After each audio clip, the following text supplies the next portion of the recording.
Shalom, selamat pagi dan salam sehat buat kita semua.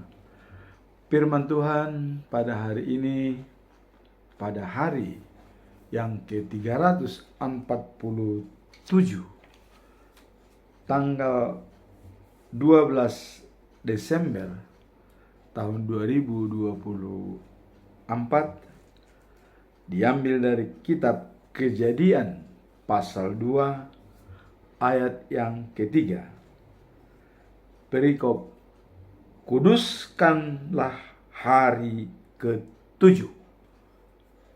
Dengan ayat inti atau nasnya, lalu Allah memberkati hari ke-7 itu dan menguduskannya, karena pada hari itulah Ia berhenti dari segala pekerjaan penciptaan yang telah dibuatnya itu. Kemudian bacaan pagi diambil dari Injil Matius pasal 25 ayat 31 sampai dengan 46. Pengadilan pada hari kiamat. Bacaan malam diambil dari kitab Yesaya pasal 9 ayat 12 sampai dengan 16. Tuhan akan menghukum Israel. Itulah firman Tuhan pada hari ini, diambil dari 3 perikop yang ditetapkan dalam Almanak HKBP. Pertama adalah ayat hari ini. Yang kedua adalah bacaan untuk pagi. Dan yang ketiga bacaan untuk malam. Kita ambil sekaligus untuk bisa kita renungkan bersama. Nah, kita tetap mengacu pada pedoman kita pada bulan Desember. Dan ini akan kita kumandangkan setiap pagi selama bulan Desember, di mana adalah sangat-sangat dominan dan sangat berhubungan dengan kelahiran Tuhan Yesus pada bulan Desember. Adapun topik kita adalah kenakanlah perlengkapan senjata terang. Itulah topiknya.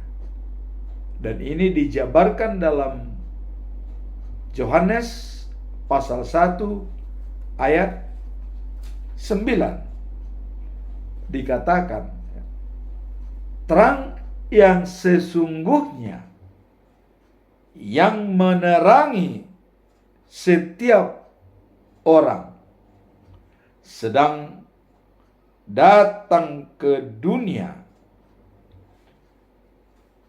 Jadi terang itu sedang datang ke dalam dunia.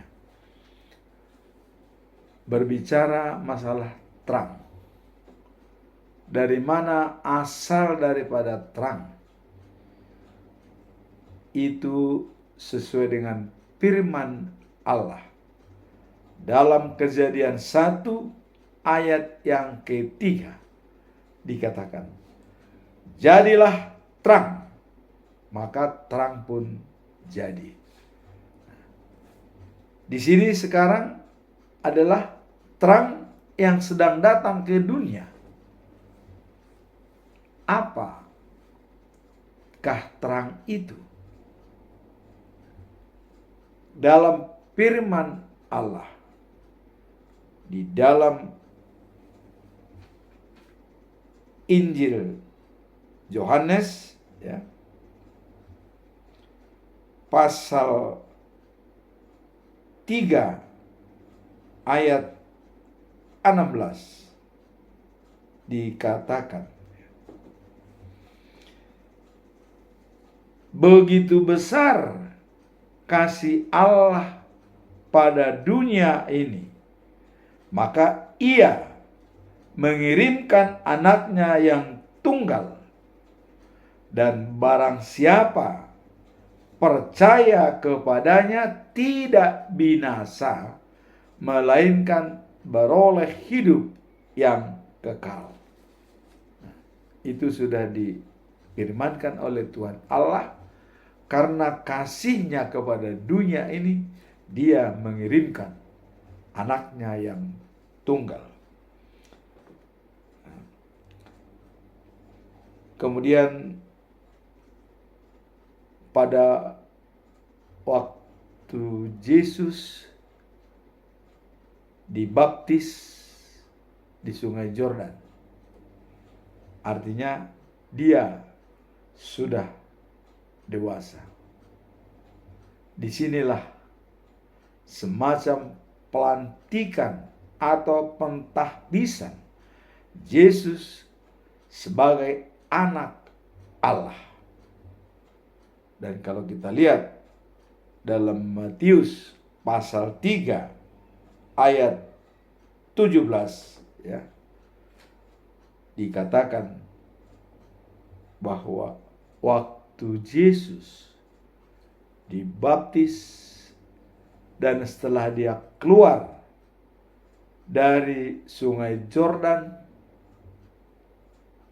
langit terbuka. Dan begitu langit terbuka, ada burung roh Allah yang turun dari langit dan hinggap di atas daripada Yesus. Dan pada saat itu keluarlah kata-kata dari Allah, "Inilah anakku yang kusayangi, kepadanya aku berkenan." Jadi kalau kepadanya Allah berkenan, tentu Dia yang menyenangkan hati Allah. Jadi tadi sudah kita lihat dengan firman Allah akan mengirim anaknya yang tunggal. Sekarang Dia sudah berada di tengah-tengah kita, setelah dibaptis dan langsung ditahbiskan Dia sebagai anak Allah. Langsung Allah sendiri berbicara dari surga, mengatakan, "Inilah anak yang kusayangi, kepadanya lah aku berkenan." Maka Yesus sebagai anak Allah berani mengatakan, "Melihat aku sama dengan melihat Bapa atau Allah." Nah, kemudian Yesus adalah hidup yang kekal dan abadi. Ini sesuai dengan dikatakan pada waktu berbicara dengan murid-muridnya dan menggambarkan bahwa kalau Allah dari surga mengirimkan makanan manna dan burung puyuh kepada bangsa Israel di Gunung Sinai, itu bukan karena Musa, tetapi adalah Allah yang mengirimkan langsung dari surga makanannya, manna, untuk menghidupi bangsa Israel. Nah, ini jelas dikatakan oleh Yesus bahwa dari surga makanan itu datang, manna. Nah, sekarang Yesus datang ke dunia. Dia mengatakan, ya, "Akulah roti hidup." Jadi kalau tadi dari surga makanan jasmani, sekarang Yesus mengatakan makanan daripada rohani. "Akulah roti hidup. Barang siapa datang kepadaku tidak akan kelaparan lagi selama-lamanya. Barang siapa percaya kepadaku tidak akan kehausan lagi selama-lamanya." Kenapa Yesus mengatakan haus dan lapar yang dicontohkan untuk datang kepadanya dan percaya kepadanya? Karena itulah yang membuat manusia hidup dalam dunia ini secara jasmani. Jadi makanan dan minuman sebagai kebutuhan primer adalah makanan manusia secara jasmani di dunia ini.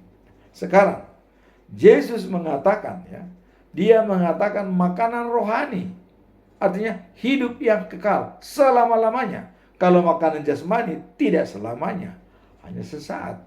Kalau kita diberikan hidup 1 minggu makan makanan, hidup 1 minggu. Kalau selebihnya tidak diberikan makanan, kita akan mati. Tapi di sini dikatakan hidup selama-lamanya, tidak akan lapar selama-lamanya. Dalam Yohanes pasal 6 ayat 35, akulah roti hidup. Barang siapa datang kepadaku tidak akan kelaparan selama-lamanya. Barang siapa percaya kepadaku tidak akan kehausan selama-lamanya. Jadi tidak ada jeda waktu, selama-lamanya. Dan itulah dikatakan life after life, the news of Jerusalem. Jadi makanan yang hidup dan kekal itu ada di Yerusalem. Di Yerusalem yang baru. Bukan Yerusalem yang sekarang, Yerusalem yang baru, yang diciptakan oleh Tuhan sendiri. Dalam Wahyu pasal 21 ayat 9. Adanya langit baru dan bumi baru dan Yerusalem yang baru. Jadi Yesus sebagai hidup yang bisa memberikan kehidupan selama-lamanya. Nah, setelah dia mengatakan memberikan hidup, sekarang dia berbicara bahwa dialah terang itu. Jadi tadi sedang ditunggu terang datang ke dunia. Sekarang sudah datang ke dunia dan Yesus langsung mengatakan, akulah terang. Barang siapa percaya kepadaku tidak akan berjalan dalam kegelapan, melainkan akan menjadi terang dalam hidupnya. Jadi dalam kegelapan artinya itu adalah belenggu-belenggu yang menutupi hati kita. Dan termasuk begitu kita lahir itu sudah ditutupi dengan belenggu dosa. Dosa yang dari Adam itu sudah masuk menyatu dalam diri kita. Nah, belenggu-belenggu inilah yang mau dikatakan oleh Yesus bahwa akulah terang. Barang siapa percaya kepadaku tidak akan berjalan dalam kegelapan. Kegelapan itulah yang belenggu-belenggu bisa menantang kita untuk hidup secara terang. Yang paling jelas yang mendapatkan terang yang nyata dalam kesaksian hidupnya adalah Saulus yang berubah menjadi Paulus setelah dia menjadi terang. Sampai dikatakan oleh dia, habis gelap terbitlah terang. Artinya, pada saat dia dalam kegelapan, dia menganiaya pengikut-pengikut Yesus. Bahkan merencanakan membunuh daripada pengikut-pengikut Yesus. Waktu dia mau ke Yerusalem di Damaskus, dia membawa surat untuk menangkap pengikut-pengikut Yesus dan pengikut-pengikut daripada Kristen. Dia akan membunuh. Tetapi di tengah jalan dia ditangkap oleh Yesus. Apa dikatakan oleh Yesus? Pada waktu Saulus di tengah jalan di Damaskus, dia tersungkur dengan sinar dan cahaya dari Tuhan Allah dan mengatakan, Saulus, Saulus, mengapa engkau menganiaya aku?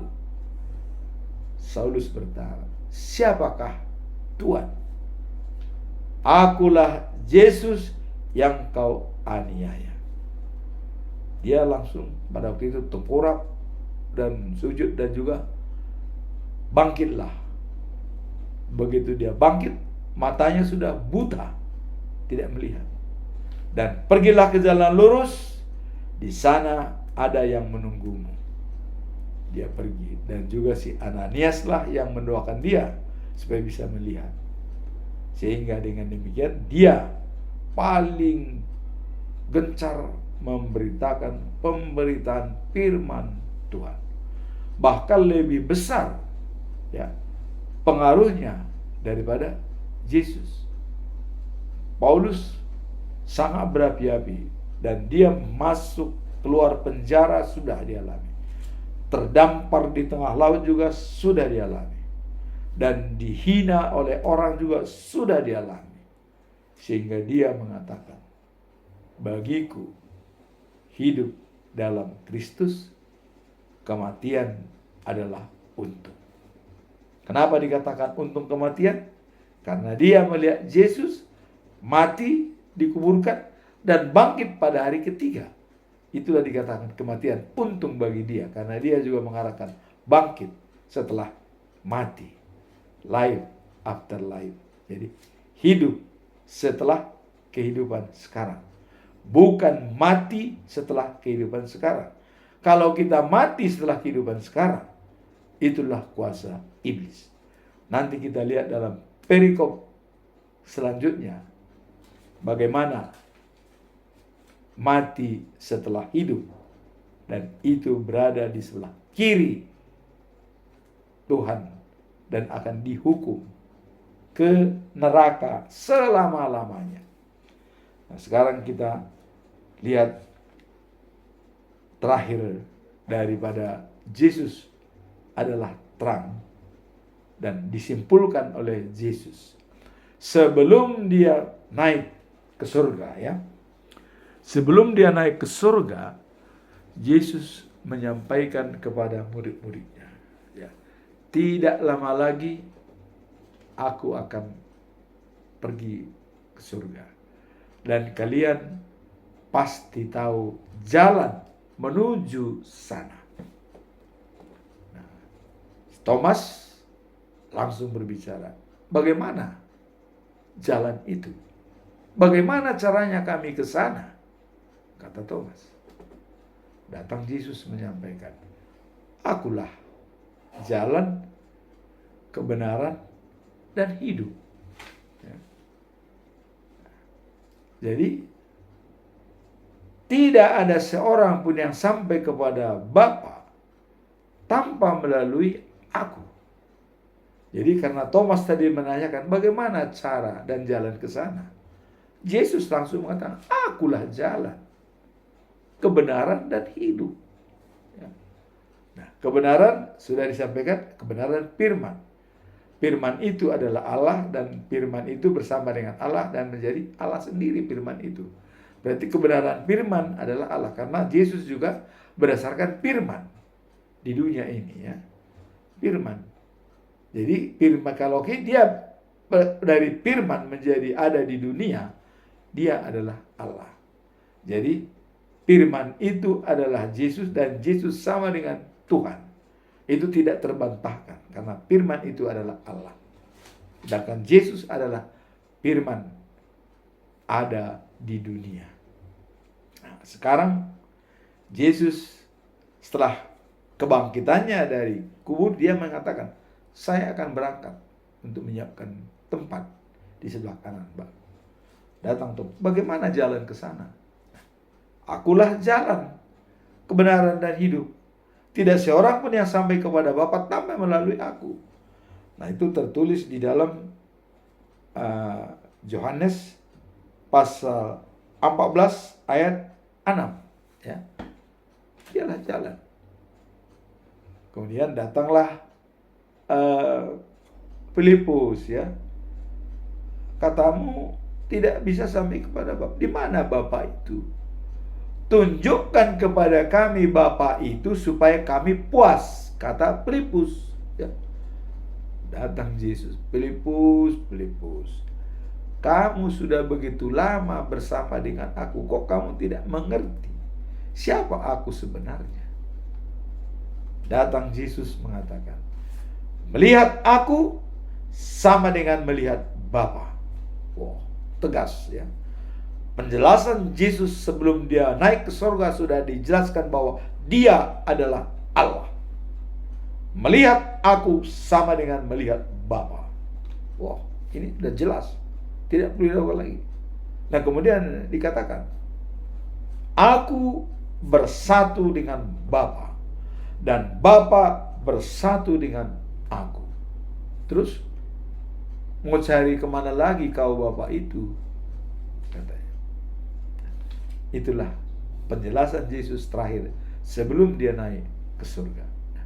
Maka dengan demikian, terang dunia telah datang di bulan Desember, dan itu merupakan membawa kita dari kegelapan menjadi terang. Maka ada nasihat daripada orang tua dulu, orang tua kami, dikatakan hidup terang, maju terang, dan terus terang. Artinya mangolu di bagasak katiuron, mardalan di bagasak katiuron, jala totong di bagasak katiuron, ima Yesus. Nah, sekarang itulah pedoman kita dalam bulan Desember. Sekarang kita masuk dalam perikop hari ini. Apa perikop hari ini? Diambil dari kitab Kejadian pasal 2 ayat yang ketiga. Kuduskanlah hari ketujuh. Nah, ini banyak perdebatan masalah hari ketujuh. Hari Sabtu kah? Hari Minggu kah? Atau hari Jumat kah? Karena hari-hari tersebut adalah hari-hari keagamaan yang dijalankan oleh agama yang ada di dunia ini. Hari Jumat, agama Islam melakukannya. Hari Sabat, Advent dan Yahudi melakukannya. Hari Minggu, umat Kristen melakukannya. Nah, sekarang apa yang mendasari dalam penentuan hari-hari tersebut? Dan apa maksud dan pesan moral dari ayat tersebut? Nah, kita lihat. Ayat ini mengungkapkan pentingnya istirahat dan penghormatan terhadap waktu yang telah ditetapkan oleh Tuhan. Jadi Tuhan sudah menetapkan, kalau di dalam kepercayaan, dalam kitab Kejadian itu jelas dikatakan hari Sabat, hari Sabtu. Dalam Kejadian 2 ayat 2 sampai dengan 3. Pada hari ketujuh Allah menyelesaikan pekerjaannya yang dibuatnya itu. Lalu ia berhenti pada hari ketujuh dan menetapkannya pada hari itu, berhenti dari segala pekerjaan dan istirahat. Nah, ini menjelaskan tentang penciptaan dan hari ketujuh menjadi hari istirahat bagi Allah. Nah, dan itu disinamakan menjadi hari Sabat adalah hari Sabtu.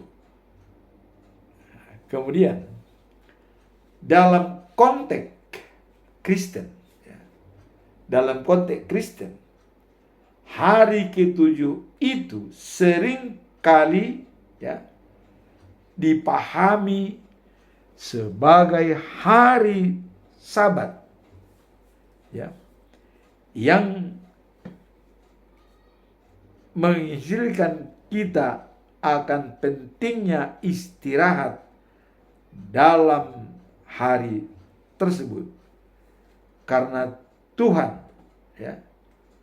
berada dalam peristirahan tersebut dan kita juga hidup di dalamnya.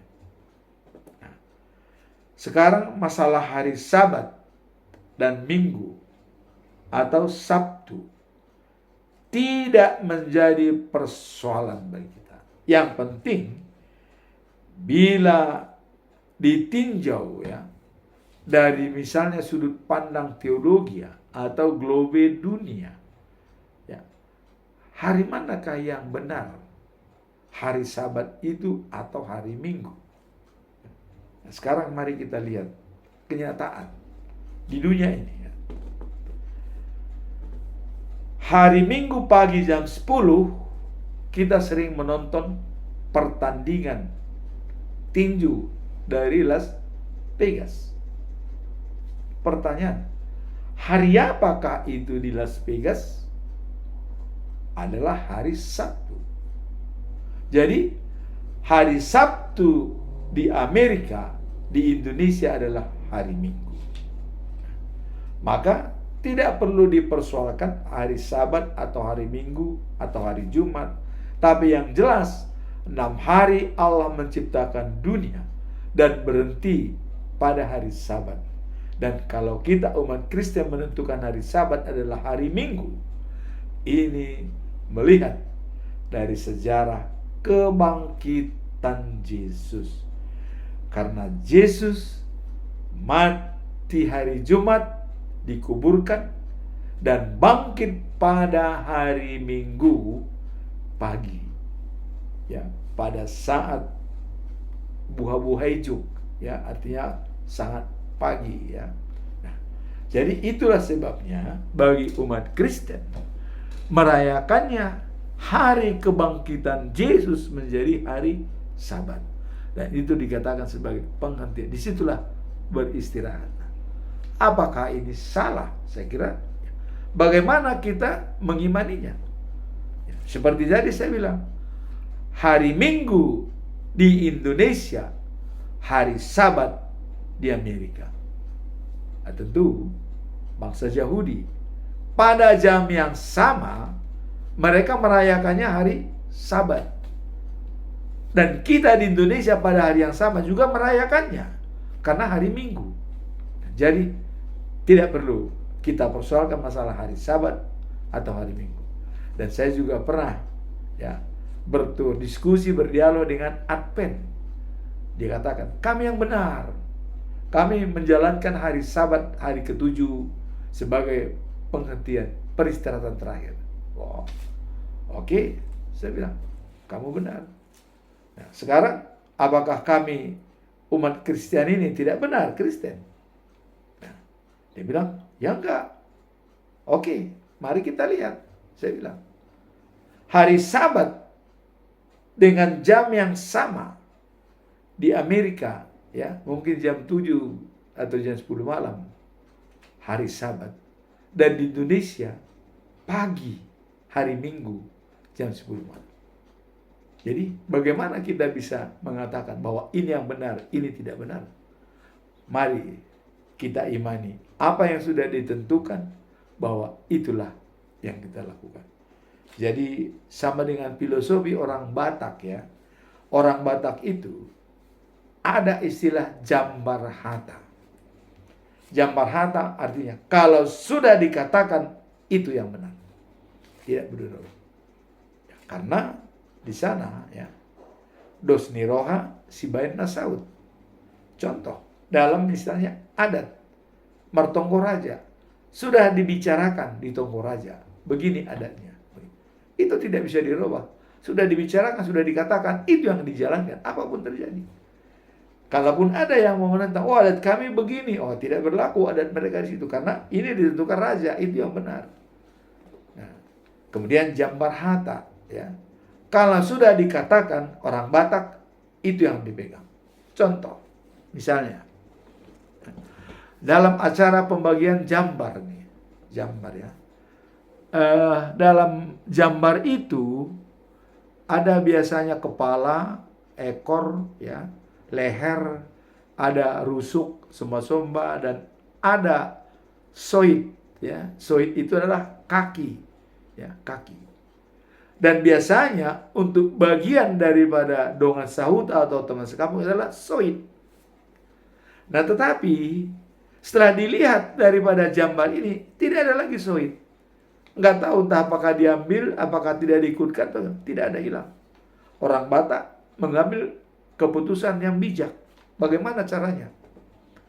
diambil perut, ya, perut artinya dari perut yang dipotong itu diambil, dipegang, disampaikan dan dibicarakan kepada donga sautanami nyoma jambar muna soit, katanya dikasih, diterima. Apakah donga sauta? Wah, ini perut, bukan soit. Kalau itu dikatakan oleh donga sauta, itu bukan raja. Kalau raja yang sudah dikatakan, itu yang benar.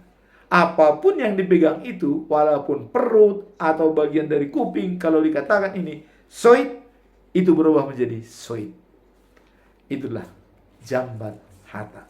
Kalau sudah dikatakan, itu yang saya. Nah, demikian juga masalah hari Minggu, hari Sabtu.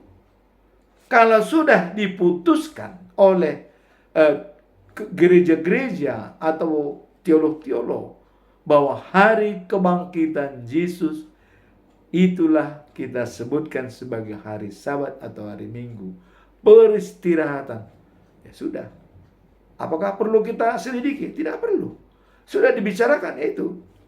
Jadi jangan lagi mencari, oh ini tanggal berapa, ini tanggal, banyak orang susah mencari tanggal. Oh ini sebenarnya tanggal berapa sih? Berapa? Tidak perlu. Yesus lahir 25 Desember, ya sudah. Itu sudah dinyatakan, ya itu. Ya. Dan hari Sabat kebangkitan Yesus pada hari Minggu. Hari Minggu dijadikan jadi peristirahatan. Ya sudah, kita imani. Karena dalam hal istilah falsafah ilmu dan falsafah agama itu sangat berbeda, ya. Falsafah ilmu, kalau saya mengatakan ini gelas, harus dibuktikan. Benar nggak itu gelas? Coba pecahkan dulu. Kalau tidak pecah, tidak gelas. Tapi kalau pecah berantakan, itu gelas. Buktikan. Jadi harus ada pembuktian. Beda dengan falsafah agama. Yesus juru selamat. Believe or not, percaya apa tidak? Apa perlu? Buktikan. Di mana Yesus? Bagaimana? Tidak. Percaya, imani, ya. Iman yang mengatakan. Karena Allah sudah berjanji, ya, dalam kitab Yeremia pasal 31 ayat 33 dikatakan begini, bahwa ya hukum-hukumku akan kutaruh dalam batin mereka, kutulis dalam hati nuraninya, supaya aku menjadi Allah mereka dan mereka menjadi umatku. Ditulis dan ditaruh kapan? Kapan itu?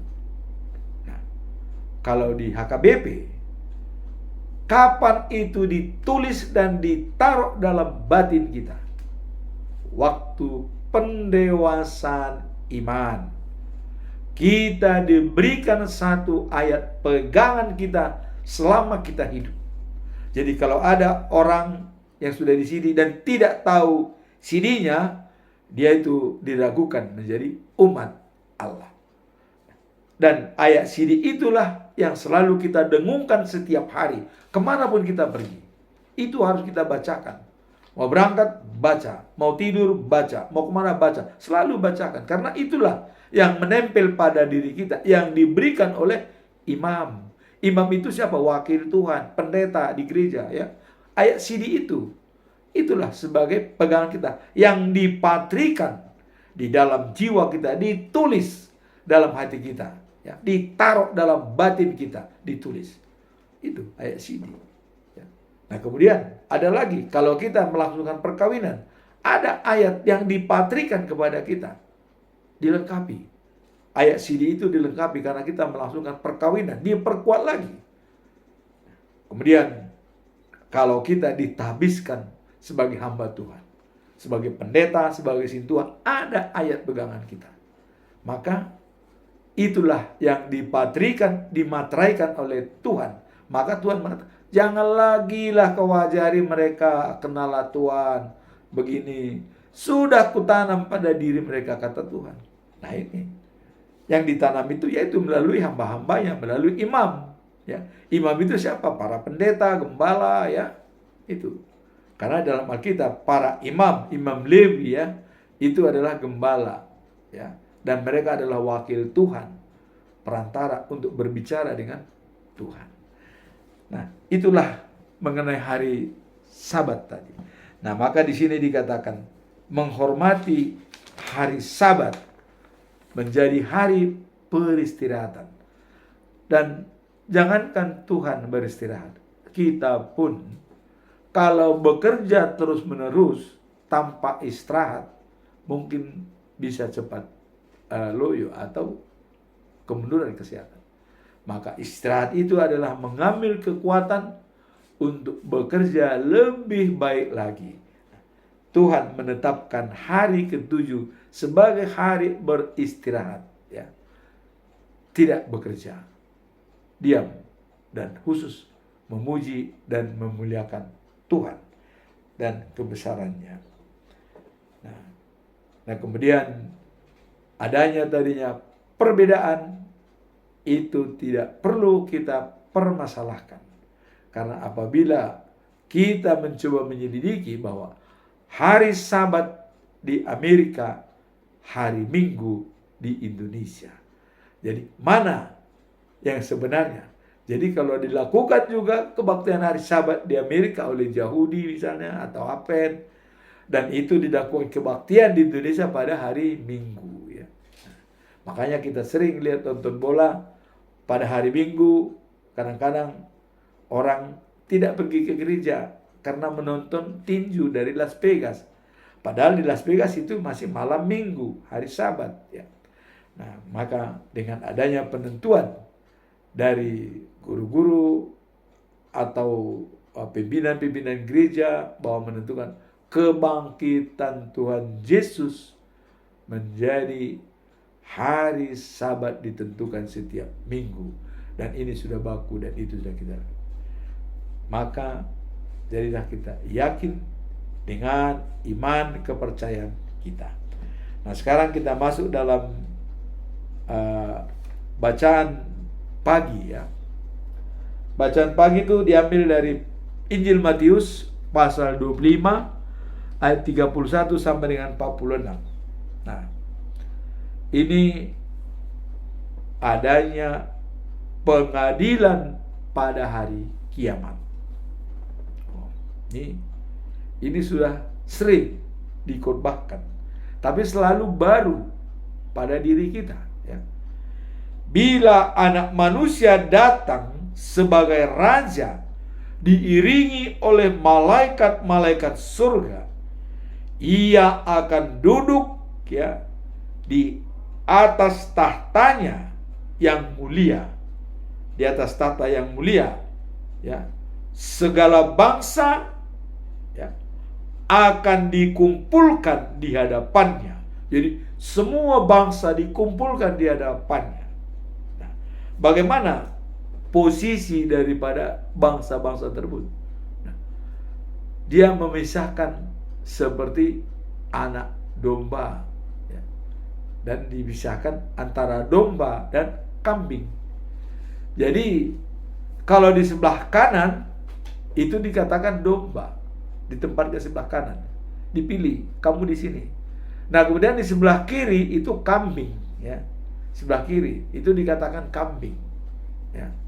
Nah, kemudian dia berbicara kepada yang di sebelah kanan bahwa inilah orang yang menyenangkan hati Allah, mengerjakan pekerjaan yang dikehendaki oleh Allah. Walaupun mereka sendiri tidak tahu bahwa yang dikerjakan itu adalah menyenangkan hati Allah, tapi Allah menyampaikan kepada mereka. Nah, dikatakan begini, ya. Di sebelah kanan diajak memasuki kerajaan yang disediakan bagi manusia sejak permulaan dunia. Jadi sudah disiapkan sejak permulaan dunia. Jadi Tuhan Allah itu sudah menyiapkan kerajaan yang akan ditempati nanti. Dan itu sudah diciptakan. Jadi belum menciptakan baru, itu sudah diciptakan ya di sini. Nah, kemudian apa alasan ya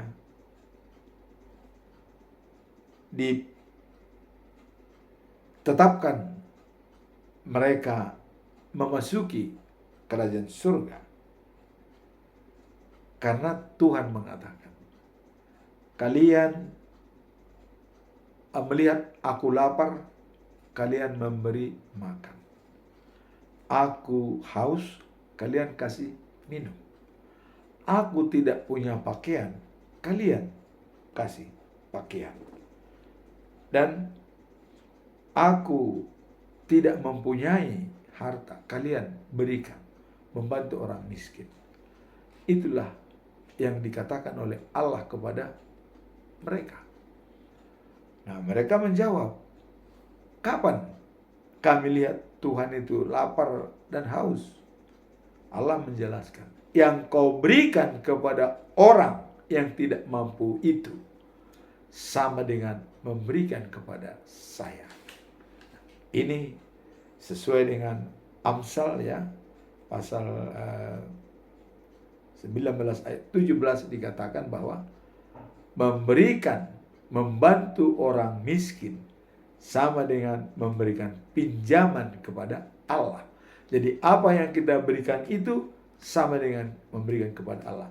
Dan itu akan dibalaskan, inilah pembalasannya.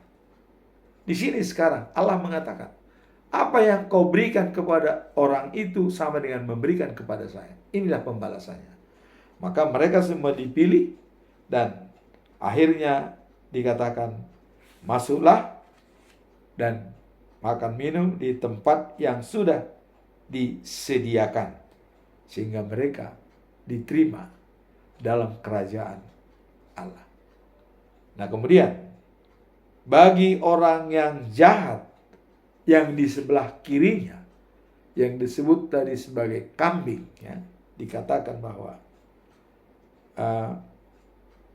kalian dihukum karena tidak memberi makan Tuhan. Nah, ditanya lagi mereka, kapan Tuhan lapar tidak akan memberi makan? Nah, jadi sama dengan penjelasan yang sama kepada mereka. Kepada orang ini yang miskin itu ya, itu sama dengan memberikan kepada saya. Jadi setiap perbuatan baik itu kepada orang yang tidak mampu, itu sudah sama dengan memberikan kepada Tuhan. Sekarang pertanyaan, berapa banyak kita berikan selama ini kepada Tuhan? Ya, itulah. Nah, dan di sini jelas akan dibalaskan oleh Tuhan. Tuhan membalasnya. Nah, sekarang karena orang yang jahat ini tidak mengindahkan apa yang dikatakan oleh Tuhan, maka dikatakan, maka kalian dihukum dengan hukuman yang kekal, ke neraka, kekal dan abadi. Ya. Jadi langsung masuk ke neraka, kepada api belerang yang tidak henti-hentinya. Inilah penghakiman dari Tuhan Allah.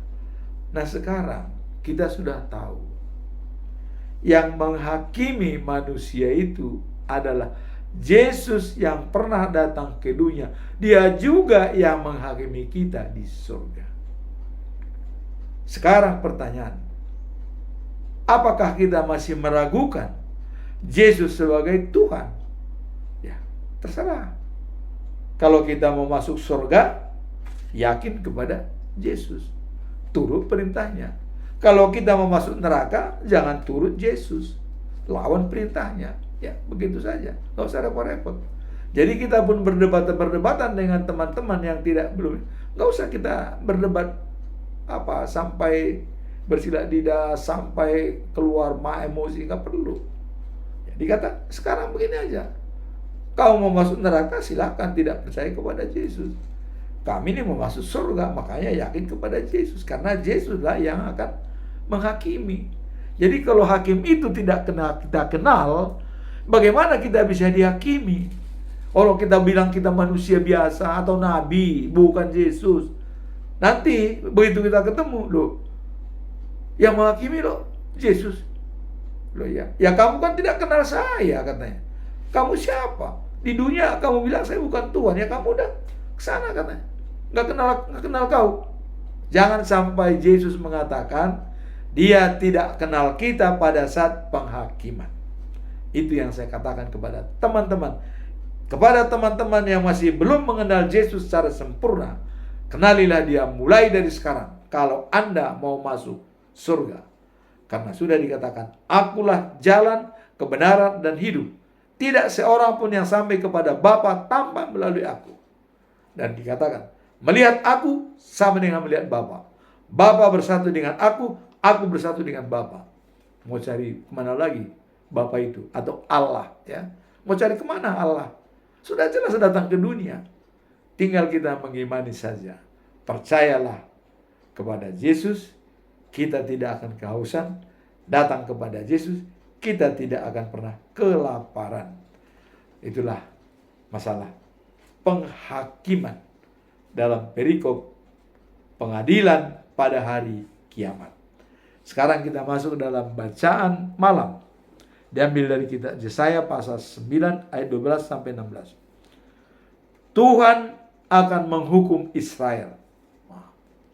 Jadi kalau kita lihat di sini, bangsa Syria di timur dan bangsa Palestina di barat itu mencaplok Israel, ya.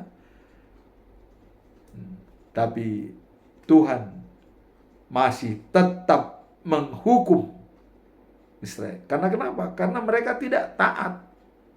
Jadi walaupun dicaplok oleh bangsa lain, dibiarkan oleh Tuhan. Karena mereka tidak bertobat, tidak mau mendengarkan pesan daripada Tuhan Allah, ya. Nah, kemudian dia 13 dikatakan, bangsa Israel belum juga menyesal. Ya, coba kita lihat. Sampai 70 tahun di Babel, coba.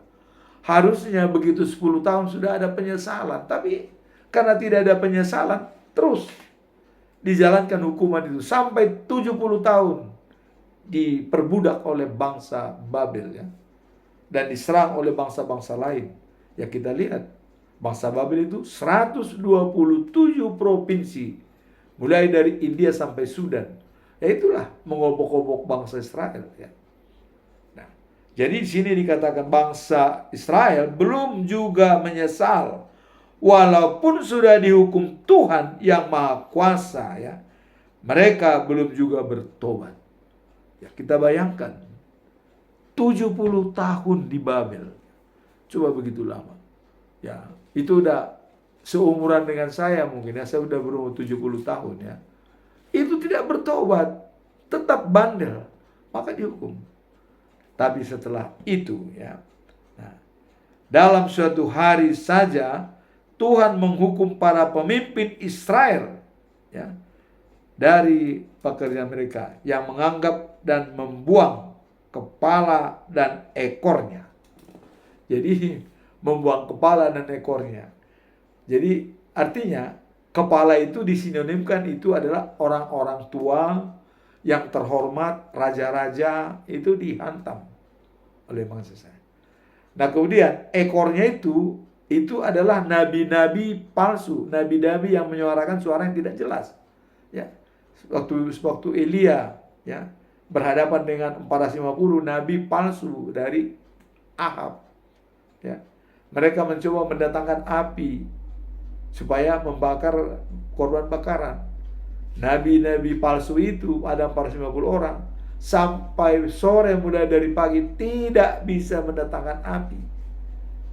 Elia sendirian, hanya sendirian dia. Begitu dia berdoa, api datang membakar semua. Bangsa Israel di situ memang mulai, ya, bertobat bahwa mereka percaya kepada Tuhan. Mereka sujud. Maka langsung ditangkaplah nabi yang 450 dan semua nabi-nabi itu dibunuh, dibuang, ya. Nah, inilah dikatakan, ya, kalau Tuhan mengatakan dalam suatu hari saja Tuhan menghukum para pemimpin Israel, ya, dan pekerjanya. Ia memenggal dan membuang kepala dan ekornya. Kepala dan ekornya. Jadi kepala ini di sini adalah orang-orang tua, orang terhormat, ya, itu dihabiskan. Dan ekornya itu adalah nabi-nabi yang palsu, ya, yang memberitakan berita yang tidak benar. Nah, jadi pemimpin Israel dihukum karena perbuatan mereka sendiri, ya, dan diminta supaya Israel bertobat. Inilah pembuangan di Babel sebagai penderitaan yang lama dialami oleh Israel. Mereka dalam perjalanan dari Mesir ke Gunung Sinai sampai ke Tanah Kanaan itu 40 tahun. Dan membangun gereja bait suci 48 tahun. Tapi dalam pembuangan mereka 70 tahun. Wah, coba. Dari sini kita melihat bagaimana bendera Israel. Tetapi Tuhan Allah tetap menghargai Israel. Karena Allah sudah menentukan bahwa Israel lah sebagai sumber seluruh ajaran agama ke dunia. Maka dikembalikanlah bangsa Israel pada saat pemerintahan Raja Kores, ya. Dikumpulkan bangsa Israel dan juga diperintahkan untuk membangun kembali bait suci yang ada di Yerusalem. Walaupun ditentang oleh banyak sampai meneliti surat apakah benar ada perintah raja di sini tanah benar. Dan itu dibangun. Dan itu pada zaman Esra dan Nehemia. Kemudian Esther menyempurnakan pengamanan Yahudi di Babel atas pimpinan Raja Ahasiweros, ya. Jadi dengan demikian, walaupun Israel sudah dihukum oleh Tuhan Allah tetap mengharapkan supaya bertobatlah, supaya bangsa kesayangannya itu dipulihkan kembali. Tapi Tuhan berjanji akan mengembalikan semua bangsa Israel dari seluruh. Tidak ada satu pun tinggal di Babelonia, baik itu budak maupun bangsa Israel sendiri. Semua dikembalikan kepada bangsa Israel. Nah, sehingga dengan dikembalikannya bangsa Israel kembali ke Yerusalem dan Yehuda, dari sanalah berita kabar baik ini sampai ke seluruh dunia dan kita terima sampai saat ini. Nah, demikianlah firman Tuhan pada hari ini, di hari yang ke-347. Semoga firman ini menjadi kekuatan bagi kita semua. Amin. Tuhan memberkati.